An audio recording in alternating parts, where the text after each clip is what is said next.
Sports করেন নিজেকে ভালো রাখার জন্য, কেউ আবার অন্য এক্সারসাইজ করতে পারেন, মেডিটেশন করেন যে মানসিক শান্তি যেন মানসিকভাবে আমি সুস্থ থাকি। অতএব ডিফারেন্ট টাইপস অফ অ্যাক্টিভিটিস আছে।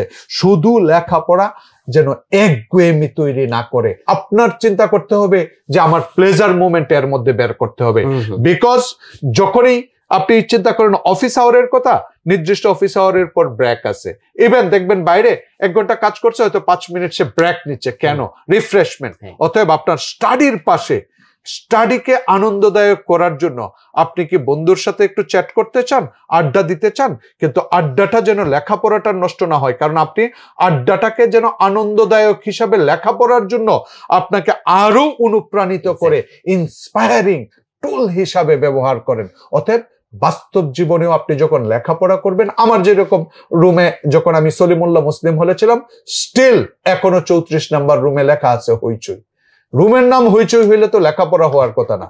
অতএব আমি আসলে কাজ কি করি সেটা নামে কোনো কিছু আসে যায় না, নামে হইচই। কিন্তু আমার রুম থেকে আমি শিক্ষক হয়েছে, আমার ছোট ভাই শিক্ষক হয়েছে নাহিদ, সারা বাংলাদেশে 1971 সালের পরে সর্বোচ্চ আর্টসে সর্বোচ্চ মার্কসধারী মীর নাহিদ মাহমুদ, সেও আমার রুমে ছিল, সেও বিশ্ববিদ্যালয়ের অর্থনীতি বিভাগের শিক্ষক হয়েছে। আমি আরো বললাম যে আরো কয়েকজন।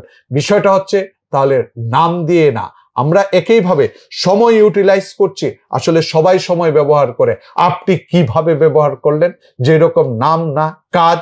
অতএব আপনি অতএব আপনি সময়ের জন্য, ওই সময়ের জন্য আপনি আপনার জন্য কি কাজটুকু করলেন, সেটাই কিন্তু সবচেয়ে বড় বিপদ। অতএব আমরা সময় চলে যাবে, কিন্তু প্রত্যেকটা সময়ে পিছনে যে কাজটাই কিন্তু আপনাকে সামনের দিকে নিয়ে যাবে।